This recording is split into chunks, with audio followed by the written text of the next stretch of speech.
오늘은 우리가 마가복음 52번째 시간으로 산자의 하나님이라는 제목으로 같이 말씀을 나누도록 하겠습니다.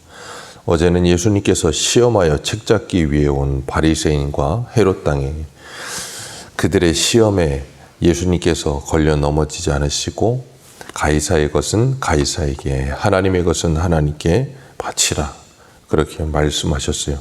그들이 예수님께서 하시는 말씀을 듣고 놀랍게 여기며 떠납니다. 그리고 오늘은 사두개인들이 찾아옵니다. 이 사람들이 계속 돌아가면서 계속해서 예수님을 어떻게든 잡기 위해서 찾아오는데, 이 사두개인들은 18절의 시작부터 부활이 없다 하는 사두개인들이라고 이야기하고 있습니다. 이 사람들은 지극히 현실주의자들입니다. 다윗 시대의 대제사장이었던 사독의 후손들이고 제사장의 직분을 계속 혈통적으로 맡아왔던 사람들이며 친로마적인 정책을 쓰면서 로마를 뒤에다가 엎고 성전을 관리하고 권세를 누리고 모든 걸 다 소유하는 사람들이 이 사두개인들이었어요. 그리고 바리새인들과는 굉장히 적대적인 상태에 있었는데 신학적으로 전혀 결이 달랐습니다. 사도행전 23장을 보면 바울 잡으려고 사두개인하고 바리새인들이 같이 모여들어서 사도 바울 죽이겠다고 소리를 지를 때 바울이 이야기합니다. 나는 바리새인이요 바리새인의 아들이라, 죽은 자의 소망 곧 부활을 인하여 내가 신문을 받노라. 그렇게 바울이 한마디를 탁 던지자 바리새인하고 사두개인이 갑자기 갈라섭니다. 그리고 바리새인들이 이 바울의 편에 서줍니다. 왜냐하면 부활을 믿고 나는 바리새인이라는 거예요. 근데 저 사두개인들은 부활을 믿지 않거든요. 부활을 믿지 않을 뿐 아니라 천사도 없고 영도 없고 영적인 것이나 아니면 내세에 관하여 절대 믿지 않는 사람들이 사두개인들이에요. 그러니 지극히 현실주의자들이죠. 그렇기 때문에 로마와 친할 수밖에 없고 이 땅에서 누리는 것이 전부라고 생각하는 사람들이고, 이 사람들은 모세 오경만 성경으로 믿습니다. 구약 성경 전체를 믿지도 않고 모세 오경만을 성경으로 믿어요. 그러다 보니까 모세 오경에는 부활이 없다는 거예요. 부활이 없기 때문에 우리는 부활을 믿지 않는다라고 이야기하고 있는 겁니다. 그런데 이 사람들이 부활이 없다고 이야기하면서 예수님께 와서 묻기를 뭐라 그러냐면 19절이에요. 모세가 우리에게 써주기를 이 계대결혼법 신명기 25장 5절에 나오는 그 말씀을 가지고 지금 예수님께 이야기하는 겁니다. 형이 자식이 없어 아내를 두고 죽으면 동생이 그 아내를 취하여 형을 위하여 상속자를 세울지니라 하였다는 거예요. 이 계대결혼법을 이야기하면서 7형제가 있는데 마지가 아내를 취하였다, 상속자 없고 죽고, 나머지 7가지 전부 아내를 취하였다가 그 여인을 아내로 취했다가 다 자식이 없이 죽었다는 거예요. 그러면 나중에 부활하면 이거 누구의 아내가 되겠느냐. 있지도 않은 말도 안 되는 것을 예로 들어가지고 지금 이야기하고 있는 겁니다. 성경에 보면 이 계대결혼법에 대해서는 창세기에 유다도 다말을 통해서 이 계대결혼법을 통해 어쨌든 간에 자식을 낳게 되고, 룻도 보아스를 통해서 이제 다윗의 혈통을 낳아 예수 그리스도가 오게 되는데, 그 계대결혼법을 통하여서 장자의 자식이 있게 하는 것, 그 창세기에서부터 장자에게는 두 몫을 주는 것처럼 그 장자의 자식이 나오게 되는 것, 그것을 통해서 어떻게 되냐면 장자이신 예수 그리스도가 이 땅에 오시는 거예요. 그래서 로마서 8장 군대 보겠습니다. 로마서 8장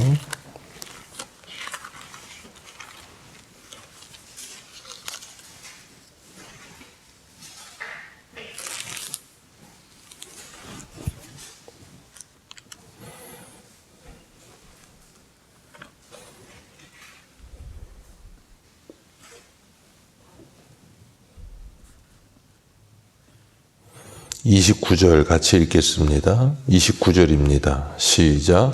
하나님이 미리 아신 자들을 또한 그 아들의 형상을 본받게 하기 위하여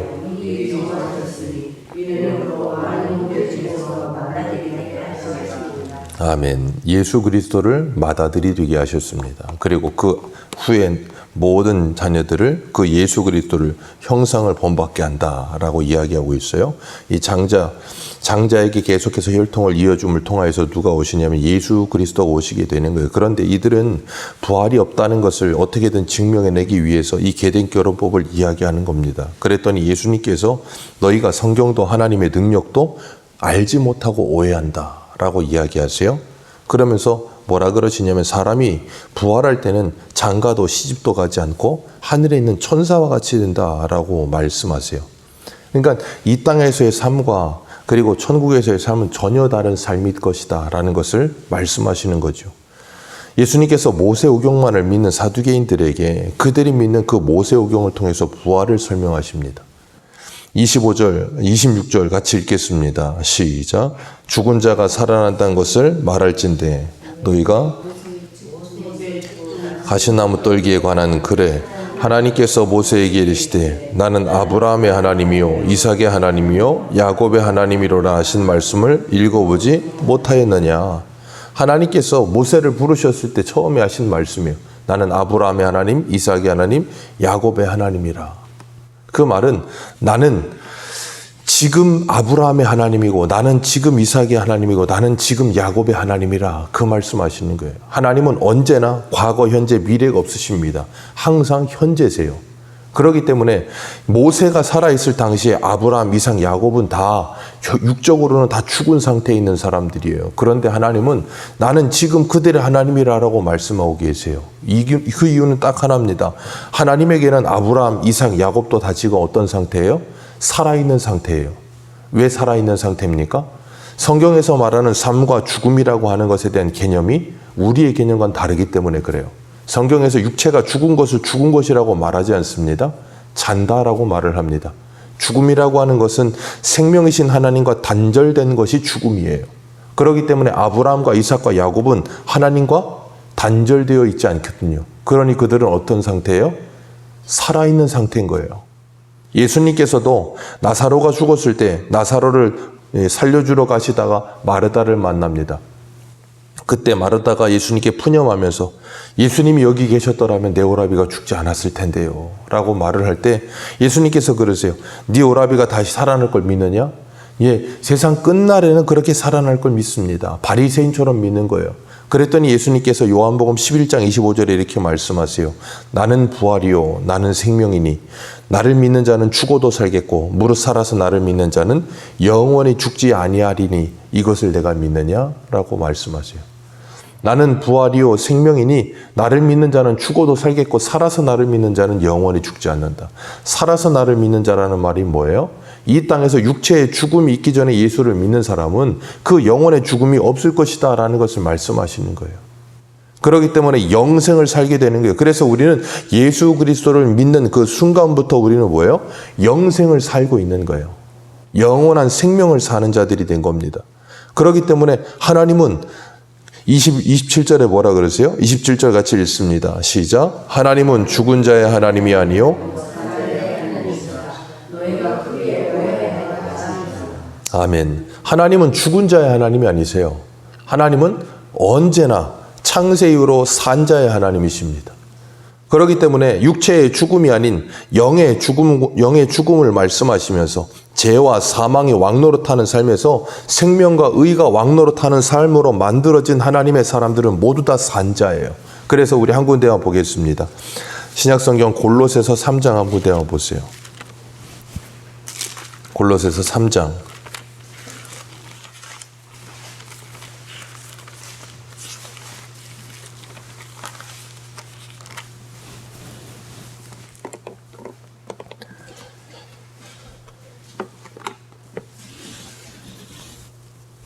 골로새서 3장 1절에서 4절입니다. 시작. 그러므로 너희가 그리스도와 함께 다시 살리심을 받았으면 위의 것을 찾으라. 거기는 그리스도께서 하나님 우편에 앉아 계시느니라. 위의 것을 생각하고 땅의 것을 생각하지 말라. 이는 너희가 죽었고 너희 생명이 그리스도와 함께 하나님 안에 감추어졌습니다. 우리 생명이신 그리스도께서 나타나실 그때에 너희도 그와 함께 영광 중에 나타나리라. 아멘. 그리스도와 함께 다시 살리심을 받았고 3절에 뭐라 그래요? 너희의 생명이 그리스도와 함께 누구 안에요? 하나님 안에 감추어져 있느니라. 어디 계시는데요? 위에요. 그렇기 때문에 너희들은 어떤 것을 생각하라고요? 위의 것을 생각하고 땅의 것을 생각하지 말라. 생명이신 그리스도가 나타나실 그때에 너희도 그와 함께 영광 중에 나타날 것이기 때문에 그 위의 것을 바라보고 땅의 것을 생각하지 말라. 땅의 것은 뭔데요? 5절 말씀 같이 읽습니다. 시작. 그러므로 땅에 있는 지체를 죽이라. 곧 음란과 부정과 사욕과 악한 정욕과 탐심이니 탐심은 아멘. 그 밑에 쭉 땅의 것에 대해서 설명하고 있습니다. 이런 것들을 뭐 하라고요? 다 이제는 죽이라. 이런 것들을 다 벗어버리라. 왜요? 그것은 뭐 어떤 것인데요? 죽은 자의 것이요. 그것은 산 자의 것이 아니라는 거예요. 새 생명 가운데 살아가는 하나님의 사람들에게 그런 삶은 어울리지 않는 삶이라는 거예요. 그러니 이젠 그거 다 벗어버리고 너희들은 이제 산자가 되어서 그 산자의 하나님을 섬기는 삶을 살아가라 라고 말씀하시는 거예요. 그게 바로 뭐예요? 부활 생명 가지고 부활의 소망을 가지고 내 삶을 사는 거예요. 그래서 그 부활은 언제든 지금 오늘 나에게 부활의 이 효력이 나타나야 되는 거예요. 산자로서 이 땅을 살게끔 만드시는 거예요. 로마서 6장에 뭐라 그러세요? 새 생명 가운데서 행하게 하려 하심이라. 예수 그리스도와 함께 내가 연합하여 죽고 살아나서 그 세례를 받은 자는 새 생명 가운데 살게 하려 함이라.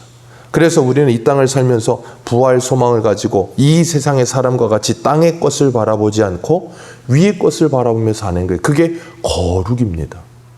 구별되는 거예요. 왜? 땅만 보는 사람과 하늘을 보는 사람은 차원이 달라지는 겁니다. 그렇기 때문에 예수를 믿는 사람들은 영생을 살기 시작하는 거예요. 전도서 9장에 보면 전도서 9장 4절에 이런 말씀이 있어요. 모든 산자들 중에 들어있는 자에게는 누구나 소망이 있음은 산개가 죽은 사자보다 낫기 때문이라. 모든 산자 중에 들어있는 자는 소망이 있는데 그게 뭐냐면 산개가 죽은 사자보다 나으니라. 성도는 이 세상을 살아가면서 산개와 같이 산다는 거예요. 산자가 되어서 이 땅의 사람들에게는 개 취급을 받든지 아니면 그렇게 보잘것없어 보이는 모습을 산다 할지라도 이 세상에서 죽은 자의 모습으로 살고 있는 사자와 같이 휘황찬란하고 영광스러워 보이는 삶을 살아가는 사람들과의 삶 속에서 그들과는 전혀 다른 구별된 삶을 살아요. 그래서 그들보다는 우리가 뭐하다? 낫다. 그들을 부러워하지 않는다는 거예요. 왜요? 우리가 이 땅을 살면서 산자가 되어 위의 것을 바라보고 나서 보니까 땅의 것 가득해서 사자와 같은 영광스러운 모습으로 사는 게 그게 영광이 아니라는 걸 알게 되는 거예요. 그게 영적인 눈을 여는 거죠. 우리 한 군데만 더 보겠습니다. 히브리서 한 군데 보세요. 히브리서 11장입니다.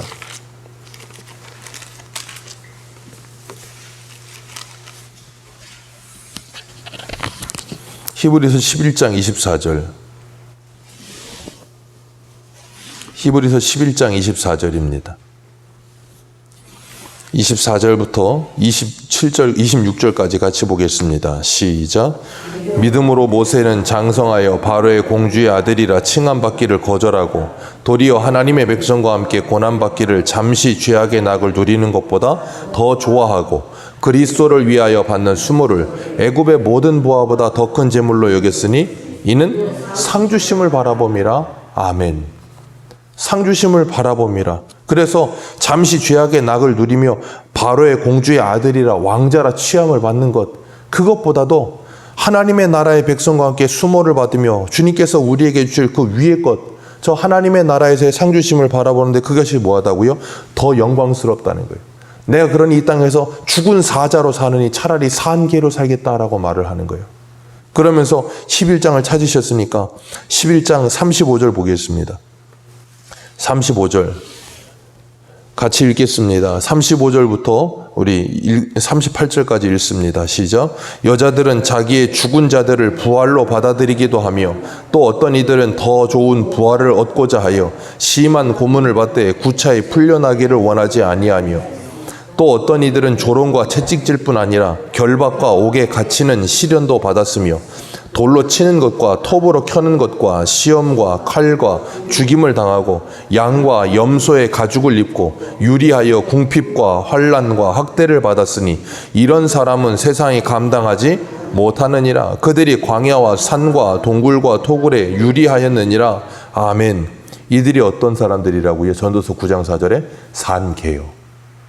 그들은 사자들에 비하면 계측을 받는 것 같은 삶을 살았다니까요. 그러나 그들은 예수 그리스도 안에서 어떤 자들이라고요? 영생을 사는 산자들. 그렇기 때문에 죽은 사자들이 그들을 감당하지를 못하는 거예요. 그렇기 때문에 땅만 바라보는 사람들과는 다른 하늘을 바라보며 사는 사람들이 되어진 거예요. 그래서 사도 바울은 고린도전서 15장에서도 형제들아 내가 그리스도 예수 안에서 주 안에서 가진 바 너희에 대한 나의 자랑을 두고 내가 단언하노니 나는 날마다 죽노라. 에베소에서 맹수들과 더불어 싸우지 아니하고 나는 죽은 자가 다시 살아나지 못한다면 내일 죽을 터이니 먹고 마시자 하며 살았을 건데 내가 그러지 않았고 그 맹수들과 더불어 싸우지 않았다. 이유는 하나다. 내가 부활이 있다는 걸 믿었기 때문이다. 그렇기 때문에 날마다 죽으며 살면서도 믿음으로 살았다는 거예요. 그게 바로 뭐예요? 오늘 본문에 예수님께서 말씀하신 24절에 성경을 알고 하나님의 능력을 바로 알고 성경을 오해하지 않는 사람들. 부활을 오해하지 않는 사람들. 그러나 부활을 오해하는 사람들은 그걸 믿지 않는 사람들. 그러니 땅의 것만 바라보고 죽지 못하고 일평생을 남을 죽이며 날마다 자기들은 살았다 하나 죽은 사자로 사는 사람들.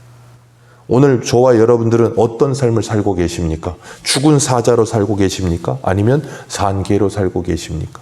예수 그리스도 안에서 정말 부활의 소망을 가지고 하나님의 나라를 살아가면서 살아있는 믿음을 가지고 살고 계십니까?